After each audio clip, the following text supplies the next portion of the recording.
Sting present ఇండియాలో ఉన్న grocery stores, super markets and general stores అనే తేడా లేకుండా ప్రతి చోట ఈ డ్రింక్ చాలా ఎక్కువగా కనిపిస్తుంది. ఇండియన్ బెవరేజ్ హిస్టరీలో ఏదైనా ఒక ప్రొడక్ట్ చాలా ఫాస్ట్ గా సక్సెస్ అయింది అంటే అది ఈ స్టింగ్ ఎనర్జీయే. ఒకప్పుడు ఇండియాలో ఎనర్జీ డ్రింక్స్ అనగానే అందరికీ రెడ్ బుల్ మాత్రమే గుర్తొచ్చేది. కోకోకోలా అండ్ పెప్సీ లాంటి పెద్ద పెద్ద కంపెనీస్ ఎంత ట్రై చేసినా ఈ ఎనర్జీ డ్రింక్ బిజినెస్ లో రెడ్ బుల్ ని బీట్ చేయలేకపోయేవి. కానీ 2017లో వచ్చిన ఈ స్ట్రింగ్ బ్రాండ్ రెడ్ బుల్ ని బీట్ చేయడం మాత్రమే కాదు, ఇండియన్ ఎనర్జీ డ్రింక్ బిజినెస్ లో 90% మార్కెట్ షేర్ ని సొంతం చేసుకుని ఈ బిజినెస్ లో ఏ కంపెనీని దరిదాపులకు కూడా రానివ్వడం లేదు. రీసెంట్ గా ఇండియాలోని మోస్ట్ సక్సెస్ఫుల్ బిజినెస్ మ్యాన్ అయిన ముఖేష్ అంబానీ స్టింగ్ కి పోటీగా ఒక ఎనర్జీ డ్రింక్ ని లాంచ్ చేశారు. అదే క్యాంపా ఎనర్జీ. కానీ అది కూడా స్టింగ్ కి పోటీ ఇవ్వడంలో ఫెయిల్ అయింది. సో ఇక్కడ క్వశ్చన్ ఏంటంటే, స్టింగ్ అనే బ్రాండ్ ఇండియాలో ఇంత ఫాస్ట్ గా ఎలా సక్సెస్ అయింది? Coca Cola, red bull and Reliance లాంటి పెద్ద పెద్ద కంపెనీస్ కూడా స్టింగ్ బ్రాండ్ ని ఎందుకు బీట్ చేయలేకపోతున్నాయి? అసలు ఇండియన్ ఎనర్జీ డ్రింక్ మార్కెట్ ని ఈ స్టింగ్ ఎలా క్యాప్చర్ చేసిందో నేను ఈ వీడియోలో చెప్పబోతున్నాను. Hello everyone, welcome to today's video and this is your friend Surya. First of all, ఈ వీడియోలో ఉన్న కంటెంట్ మీకు అర్థం కావాలంటే ముందు మీకు ఒక డిఫరెన్స్ తెలియాలి. మనకి మార్కెట్లో కనిపించే డ్రింక్స్ అన్ని సాఫ్ట్ డ్రింక్స్ కాదు.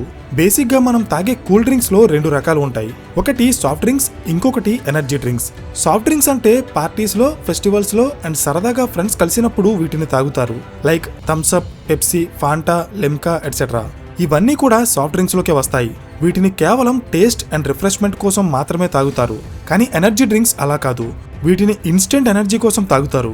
ఆ ఇన్స్టెంట్ ఎనర్జీని ఇవ్వడానికి వీటిలో కెఫైన్ అండ్ జిన్సాంగ్ లాంటి కెమికల్స్ ని చాలా ఎక్కువగా కలుపుతారు. నిజానికి ఈ ఎనర్జీ డ్రింక్స్ ని ఎవరు పడితే వాళ్ళు తాగకూడదు. రోజంతా కష్టపడి పనిచేసే factory workers, truck drivers and athletes కి ఇన్స్టెంట్ ఎనర్జీ బూస్ట్ ఇవ్వడానికి వీటిని కనిపెట్టారు. మొదట్లో వీటిని టానిక్ బాటిల్లో తయారు చేసేవారు. కానీ ఆస్ట్రేలియాకి చెందిన రెడ్ బుల్ అనే కంపెనీ వాళ్ళ బిజినెస్ పెంచుకోవడానికి ఈ ఎనర్జీ డ్రింక్స్ ని టానిక్ లా కాకుండా ఒక లైఫ్ స్టైల్ ప్రొడక్ట్ గా చూపిస్తూ ప్రపంచమంతా మార్కెటింగ్ చేసింది. దీంతో ప్రపంచ వ్యాప్తంగా ఉన్న కొన్ని కోట్ల మంది ప్రజలు అసలు ఈ ఎనర్జీ డ్రింక్స్ ని ఎవరు తాగాలి, ఎందుకు తాగాలి అనేది కూడా తెలుసుకోకుండా వీటిని కూడా సాఫ్ట్ డ్రింక్స్ లాగే కొని తాగడం స్టార్ట్ చేశారు.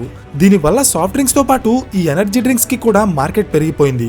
సో ఈ ఎనర్జీ డ్రింక్స్ ఎలా స్టార్ట్ అయ్యాయో మీకు అర్థమైంది కదా. అయితే ఇప్పుడు ఇవి ఇండియన్ మార్కెట్ లోకి ఎలా ఎంటర్ అయ్యాయో చెప్తా చూడండి. 1991లో ఇండియన్ గవర్నమెంట్ ఎకనామిక్ రిఫార్మ్స్ ని అనౌన్స్ చేసి విదేశీ కంపెనీలని ఇండియాలో బిజినెస్ చేసుకోవడానికి అలౌ చేసిన తర్వాత కోకోకోలా అండ్ పెప్సీ కంపెనీలు ఇండియన్ మార్కెట్ లోకి రీ ఎంట్రీ ఇచ్చి మన దేశంలో ఉన్న బెవరేజ్ బిజినెస్ ని చాలా వరకు ఆక్యుపై చేసేసాయి. ముఖ్యంగా కోకోకోలా కంపెనీ అయితే ఇండియన్ బ్రాండ్స్ అయిన Thums Up, Gold Spot and citrus లాంటి బ్రాండ్స్ ని కొనేసి ఇండియాలో తన మార్కెట్ షేర్ ని 60% కి పైగా పెంచుకుంది. నెక్స్ట్ 30% మార్కెట్ షేర్ తో పెప్సీ కంపెనీ సెకండ్ ప్లేస్ లో ఉండేది. సింపుల్ గా చెప్పాలంటే ఇండియాలో ఉన్న బెవరేజ్ మార్కెట్ ని దాదాపు 90% ఈ రెండు కంపెనీలే కంట్రోల్ చేసేవి. సో ప్రపంచ వ్యాప్తంగా బిజినెస్ చేసే ఈ కోకోకోలా అండ్ పెప్సీ కంపెనీలు అక్కడ సాఫ్ట్ డ్రింక్స్ తో పాటు ఎనర్జీ డ్రింక్స్ కి కూడా డిమాండ్ పెరగడం చూసి వాళ్ళ సొంత ఎనర్జీ డ్రింక్ బ్రాండ్స్ ని ఇండియాలో కూడా లాంచ్ చేయాలనుకున్నాయి. ఇందులో భాగంగానే 2001లో కోకోకోలా కంపెనీ షాక్ అనే ఎనర్జీ డ్రింక్ ని లాంచ్ చేస్తే పెప్సీ కంపెనీ సోబ్ అనే ఎనర్జీ డ్రింక్ ని లాంచ్ చేసింది. కానీ ఈ రెండు కూడా ఇండియాలో ఫెయిల్ అయ్యాయి. తర్వాత 2009లో ప్రపంచ వ్యాప్తంగా ఈ ఎనర్జీ డ్రింక్స్ కి బాగా ఫేమస్ అయిన red bull company Indian market లోకి ఎంటర్ అయ్యి వాళ్ళ డ్రింక్స్ ని ఇక్కడ లాంచ్ చేసింది. అయితే రెడ్ బుల్ కంపెనీ మార్కెటింగ్ లో చాలా ఫేమస్. అందుకే వాళ్ళ ప్రొడక్ట్ ని ఇండియాలో ఎనర్జీ డ్రింక్ లా కాకుండా కాలేజ్ స్టూడెంట్స్ అండ్ యూత్ ని అట్రాక్ట్ చేసే ఒక లైఫ్ స్టైల్ ప్రొడక్ట్ గా ప్రెజెంట్ చేసి రెడ్ బుల్ సక్సెస్ అయింది. కానీ ఇక్కడ ఉన్న ప్రాబ్లం ఏంటంటే రెడ్ బుల్ డ్రింక్స్ యొక్క స్టార్టింగ్ ప్రైజే 100 నుండి 125 రూపీస్ ఉండటం వల్ల చాలా మంది సామాన్య ప్రజలకి దాన్ని టేస్ట్ చేయాలి అనే కోరిక ఉన్నప్పటికీ దాని ధర చూసి కొనలేకపోయేవారు. ఈ పాయింట్ ని బాగా గుర్తుపెట్టుకోండి. దీని గురించి కాసేపట్లో మాట్లాడదాం. సో 2015 కి ముందు ఇండియాలో ఉన్న బెవరేజ్ మార్కెట్ ఎలా ఉండేదంటే సాఫ్ట్ డ్రింక్ మార్కెట్ లో కోకోకోలా కంపెనీ 60% కి పైగా మార్కెట్ షేర్ ని కంట్రోల్ చేస్తే ఎనర్జీ డ్రింక్ మార్కెట్ లో రెడ్ బుల్ కంపెనీ సోలోగా 75% మార్కెట్ షేర్ ని కంట్రోల్ చేసేది. అయితే ఇక్కడ పాయింట్ ఏంటంటే 1989లోనే ఇండియన్ మార్కెట్ లోకి ఎంటర్ అయిన పెప్సీ కంపెనీ అటు సాఫ్ట్ డ్రింక్ మార్కెట్ లోనూ నంబర్ 1 అవ్వలేదు, ఇటు ఎనర్జీ డ్రింక్ మార్కెట్ లో కూడా నంబర్ 1 అవ్వలేదు. పైగా రోజు రోజుకి పెప్సీ ఇండియాలో వాళ్ళ మార్కెట్ షేర్ ని కోల్పోతూ వస్తుంది. ఇది గమనించిన Pepsi company promoters Indian market లో నంబర్ 1 అవ్వడానికి ఒక సరైన అవకాశం కోసం వెయిట్ చేస్తున్నారు. వాళ్ళకి అవకాశం 2015లో వచ్చింది. ఎలాగో చెప్తా చూడండి. ఇండియాలో ఉన్న ఎనర్జీ డ్రింక్ మార్కెట్ లో రెడ్ బుల్ యొక్క డామినెన్స్ ని తగ్గించడానికి ఫారెన్ కంపెనీస్ తో పాటు ఇండియాలో ఉన్న కంపెనీస్ కూడా రెడ్ బుల్ కి పోటీగా కొన్ని ఎనర్జీ డ్రింక్స్ ని లాంచ్ చేశాయి. Like Monster, Burn, Cloud nine, Zinga, Urja etcetera. కానీ ఇవేవీ కూడా ఇండియాలో రెడ్ బుల్ యొక్క డామినెన్స్ ని తగ్గించలేకపోయాయి. అయితే ఇక్కడ పాయింట్ ఏంటంటే ఈ కంపెనీస్ అన్నీ కూడా ఎనర్జీ డ్రింక్ మార్కెట్లో గెలవాలనే ఆలోచనతో కెఫైన్ అండ్ జిన్సాంగ్ లాంటి కెమికల్స్ యొక్క డోసేజ్ ని పెంచేసి ఎనర్జీ డ్రింక్స్ ని తయారు చేసేవి. కానీ 2015లో FSSAI food safety and standards authority of India energy drinks కి కొన్ని రూల్స్ అండ్ రెగ్యులేషన్స్ ని తీసుకొచ్చింది. ఆ రూల్స్ ప్రకారం ఎనర్జీ డ్రింక్స్ లో కెఫైన్ కంటెంట్ లీటర్ కి 300 mg కంటే ఎక్కువ ఉండకూడదు. జిన్సాంగ్ అండ్ కెఫైన్ ని మిక్స్ చేయకూడదు. చిన్నపిల్లలు, pregnant ladies and lactating mothers ఈ ఎనర్జీ డ్రింక్స్ ని తాగకూడదు అనే వార్నింగ్ ఆ డ్రింక్స్ మీదే క్లియర్ గా ప్రింట్ చేయాలి. అన్నింటికంటే ఇంపార్టెంట్, ఈ ఎనర్జీ డ్రింక్స్ ని అమ్మే కంపెనీస్ FSSAI నుండి లైసెన్స్ తీసుకోవాలి. ఇవే గవర్నమెంట్ పెట్టిన రూల్స్. 2016లో ఈ రూల్స్ అమల్లోకి వచ్చిన తర్వాత వీటిని ఫాలో అవ్వని 9 ఎనర్జీ డ్రింక్ ప్రొడక్ట్స్ ని ఇండియన్ గవర్నమెంట్ బ్యాన్ చేసింది.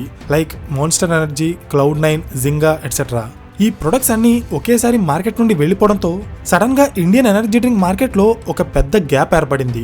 ఇది గమనించిన పెప్సీ కంపెనీ ఇదే సరైన అవకాశం అని చెప్పి ఒకేసారి గవర్నమెంట్ పెట్టిన రూల్స్ ని అలాగే ప్రజల రిక్వైర్మెంట్ ని మైండ్ లో పెట్టుకుని 2017లో ఇండియన్ మార్కెట్ లోకి ఒక సెన్సేషనల్ ఎనర్జీ డ్రింక్ ని లాంచ్ చేసింది. అదే స్టింగ్ ఎనర్జీ. ఇది ఇండియన్ మార్కెట్ లో సక్సెస్ అవ్వడం మాత్రమే కాదు, ఇండియాలో 75% మార్కెట్ షేర్ తో ఉన్న రెడ్ బుల్ ని పాతాళానికి తొక్కేసి స్టింగ్ ఎనర్జీ ఇప్పుడు 90% మార్కెట్ షేర్ ని సొంతం చేసుకుంది. సో ఇక్కడ క్వశ్చన్ ఏంటంటే, ఎన్నో సంవత్సరాలుగా ఎంత ట్రై చేసినా ఈ ఎనర్జీ డ్రింక్ మార్కెట్లో రెడ్ బుల్ యొక్క డామినెన్స్ ని ఏ కంపెనీ కూడా తగ్గించలేకపోయింది. మరి అలాంటిది ఈ స్టింగ్ అనే బ్రాండ్ కి ఇది ఎలా సాధ్యపడింది? దీనికి మెయిన్ గా 3 రీజన్స్ ఉన్నాయి. రీజన్ నెంబర్ 1, స్టింగ్ ఎనర్జీని ఇండియాలో లాంచ్ చేసిన పెప్సీ కంపెనీ దాన్ని ఒక ఎక్స్పెరిమెంటల్ ప్రొడక్ట్ లా కాకుండా ఆల్రెడీ సక్సెస్ అయిన ప్రొడక్ట్ ని వాళ్ళు ఇండియాలో లాంచ్ చేశారు. అర్థం కాలేదా? క్లియర్ గా చెప్తా చూడండి. చాలా మంది స్టింగ్ బ్రాండ్ ఇండియాలోనే స్టార్ట్ అయింది అనుకుంటారు, కానీ నిజం ఏంటంటే పెప్సీ కంపెనీ ఇండియాతో పాటు చాలా దేశాల్లో బిజినెస్ చేస్తుంది. సో 2002లో ఈ కంపెనీ వియత్నాం దేశంలో ఉన్న ప్రజల కోసం తక్కువ ధరలో ఒక ఎనర్జీ డ్రింక్ ని లాంచ్ చేసింది. అదే స్టింగ్. ఇది ఆ దేశంలో చాలా బాగా సక్సెస్ అయింది. అయితే ఇండియా అండ్ వియత్నాం దేశంలో ఉండే కస్టమర్స్ యొక్క బిహేవియర్ చాలా సిమిలర్ గా ఉంటుంది. అంటే ఈ 2 దేశాల్లో ఉండే ప్రజలు అఫోర్డబుల్ ప్రొడక్ట్స్ ని చాలా ఎక్కువగా కొంటారు. సో ఇది గమనించిన పెప్సీ కంపెనీ వియత్నాంలో బాగా సక్సెస్ అయిన ఈ స్టింగ్ ఎనర్జీలో కొన్ని మైనర్ చేంజెస్ చేసి 2017లో దాన్ని ఇండియాలో లాంచ్ చేసింది. ఈ బ్రాండ్ ఇండియాలో లాంచ్ అయిన వెంటనే ఇక్కడ సక్సెస్ అవ్వలేదు. ఎందుకంటే 2017లో స్టింగ్ ఫస్ట్ టైం లాంచ్ అయినప్పుడు వాళ్ళు కేవలం 250 ml క్యాన్స్ ని మాత్రమే లాంచ్ చేశారు. వాటి ధర 50 రూపీస్ ఉండేది. రెడ్ బుల్ తో పోలిస్తే ఈ ప్రైస్ తక్కువ ఉన్నప్పటికీ ఈ 50 రూపీస్ బాటిల్ స్టింగ్ కి ఇండియాలో పెద్దగా రీచ్ తీసుకురాలేదు. అప్పుడే పెప్సీ కంపెనీ వాళ్ళ నెక్స్ట్ స్ట్రాటజీని ఇంప్లిమెంట్ చేసింది. అదే 20 రూపీస్ ప్లాస్టిక్ బాటిల్. అంటే ఇప్పటి వరకు ఇండియాలో ఉన్న ఏ కంపెనీ కూడా ఎనర్జీ డ్రింక్స్ ని ప్లాస్టిక్ బాటిల్లో అమ్మలేదు. కానీ పెప్సీ కంపెనీ ఈ డ్రింక్ యొక్క ప్రైస్ ని భారీగా తగ్గించడానికి అల్యూమినియం క్యాన్స్ లో కాకుండా ప్లాస్టిక్ బాటిల్లో డ్రింక్ ని ఫిల్ చేసి దాని ధరని 50 రూపీస్ నుండి 20 రూపీస్ కి తీసుకొచ్చింది. దీంతో పాటు స్టింగ్ ని ఒక ఎనర్జీ డ్రింక్ లా కాకుండా ఒక నార్మల్ సాఫ్ట్ డ్రింక్ లా మార్కెటింగ్ చేసి 2020 కరోనా టైంలో ఈ 20 రూపీస్ బాటిల్స్ ని ఇండియన్ మార్కెట్ లోకి లాంచ్ చేసింది. అంతే, రెస్ట్ ఈజ్ హిస్టరీ. ఇప్పటి వరకు ఇండియాలో ఉన్న ఏ బెవరేజ్ బ్రాండ్ కి రానంత ఫాస్ట్ గ్రోత్ స్టింగ్ కి వచ్చేసింది. ఎందుకంటే 2009లో రెడ్ బుల్ కంపెనీ ఇండియన్ మార్కెట్లోకి ఫస్ట్ టైం ఎంటర్ అయినప్పుడు ఇండియాలో ఉన్న ప్రజలకి ఎనర్జీ డ్రింక్ ని టేస్ట్ చేయాలి అనే కోరిక ఉన్నా కూడా దాని ధర ఎక్కువగా ఉండటం వల్ల కొనలేకపోయేవారు. అంటే ఇండియాలో సాఫ్ట్ డ్రింక్స్ తో పాటు ఎనర్జీ డ్రింక్స్ కి కూడా మార్కెట్ ఉంది. కానీ ఈ రెండింటి మధ్య ప్రైస్ గ్యాప్ ఎక్కువగా ఉండడం వల్ల సామాన్య ప్రజలు ఎనర్జీ డ్రింక్స్ ని కొనలేకపోయేవారు. కానీ పెప్సీ కంపెనీ ఈ ప్రైస్ గ్యాప్ ని తగ్గించి 250 ml సాఫ్ట్ డ్రింక్ ఏ ప్రైస్ కి వస్తుందో అదే ప్రైస్ కి ఎనర్జీ డ్రింక్ ని కూడా సప్లై చేసింది. దీంతో 2020 తర్వాత స్టింగ్ యొక్క సేల్స్ 440% కి పైగా పెరిగి 2018లో కేవలం 2.5% ఉన్న వీళ్ళ మార్కెట్ షేర్ 2024 వచ్చేటప్పటికి 90% కి పైగా పెరిగిపోయింది. సింపుల్ గా చెప్పాలంటే ఇండియాలో అమ్ముడవుతున్న ప్రతి 100 ఎనర్జీ డ్రింక్స్ లో 90 డ్రింక్స్ స్టింగ్ వే ఉంటాయి. అంటే మీరే అర్థం చేసుకోండి పెప్సీ కంపెనీ ఈ మార్కెట్ ని ఎలా డామినేట్ చేసిందో. ఇండియాలో స్టింగ్ సక్సెస్ అవ్వడానికి second reason distribution network. Recent గా నేను పెర్ప్లెక్సిటీ ఫౌండర్ అయిన అరవింద్ శ్రీనివాస్ గారిది ఒక పాడ్కాస్ట్ చూశాను. అందులో ఆయనకి ముఖేష్ అంబానీ ఇచ్చిన ఒక అడ్వైస్ గురించి చెప్పారు. అదేంటంటే, he said content is king but distribution is god. దీని అర్థం ఏంటంటే, మీ దగ్గర ఎంత మంచి ప్రొడక్ట్ ఉన్నా దాన్ని బయట మార్కెట్లో ఉండే ఎండ కస్టమర్స్ అందరికీ అందుబాటులోకి తీసుకురాలేకపోతే మీ ప్రొడక్ట్ ఎంత గొప్పదైనా దాని వల్ల ఎలాంటి యూజ్ ఉండదు. డిస్ట్రిబ్యూషన్ నెట్వర్క్ అంటే రాకెట్ సైన్స్ ఏం కాదు. ఫ్యాక్టరీలో తయారయ్యే ప్రొడక్ట్ ని మారుమూల పల్లెటూరులో ఉండే కిరాణా స్టోర్లో కూడా అందుబాటులో ఉండేలా చేయాలి. అలా చేయడానికి sales people, distributors, wholesalers, transporters and retailers ఇలా చాలా మంది ఈ నెట్వర్క్ లో పనిచేస్తారు. దీన్నే డిస్ట్రిబ్యూషన్ నెట్వర్క్ అంటారు. సో ఇదంతా ఎందుకు చెప్తున్నానంటే ప్రైస్ పాయింట్ ఆఫ్ వ్యూలో చూసినా, ప్రొడక్ట్ పొజిషనింగ్ లో చూసినా స్టింగ్ ఎనర్జీ ఖచ్చితంగా ఒక మంచి ప్రొడక్టే. కానీ అది పెప్సీ దగ్గర కాకుండా వేరే ఏ కంపెనీ దగ్గర ఉన్నా దానికి అంత సక్సెస్ వచ్చేది కాదు. ఎందుకంటే నేను ఆల్రెడీ చెప్పినట్టే ఒక ప్రొడక్ట్ సక్సెస్ లో డిస్ట్రిబ్యూషన్ నెట్వర్క్ చాలా కీ రోల్ ప్లే చేస్తుంది. అయితే పెప్సీ కంపెనీకి ఇండియాలోనే one of the largest and strongest distribution network ఉంది. ఈ కంపెనీకి చిన్న పెద్ద కలిపి మన దేశంలో 80 లక్షల అవుట్లెట్స్ ఉన్నాయి. Like supermarkets, hypermarkets, kirana stores, general stores, paan shops etcetera. వీటితో పాటు Pepsi company Zepto, Blinkit, Big Basket and Jio Mart లాంటి ఆన్లైన్ ప్లాట్ఫామ్స్ ద్వారా కూడా స్టింగ్ ని డిస్ట్రిబ్యూట్ చేస్తుంది. అందుకే ప్రెజెంట్ ఇండియాలో ఎక్కడ చూసినా ఈ స్టింగ్ ఎనర్జీ డ్రింక్స్ చాలా ఎక్కువగా కనిపిస్తున్నాయి. అర్థమైందా? అయితే ఇక్కడ ఒక ఇంట్రెస్టింగ్ పాయింట్ చెప్తా చూడండి. ప్రెజెంట్ ఇండియాలో ఉన్న ఎనర్జీ డ్రింక్ మార్కెట్లో ప్రీమియం సెగ్మెంట్ లో చాలా కంపెనీస్ పోటీ పడుతున్నాయి. లైక్ రెడ్ బుల్, మాన్స్టర్, హెల్ ఎనర్జీ, బ్యాంగ్ ఎట్సెట్రా. వీటి ప్రైజెస్ 100 నుండి 130 రూపీస్ మధ్య ఉంటాయి. కానీ బడ్జెట్ సెగ్మెంట్ లో బిజినెస్ చేస్తున్న స్టింగ్ కి ఇండియాలో పెద్దగా కాంపిటీషన్ లేదు.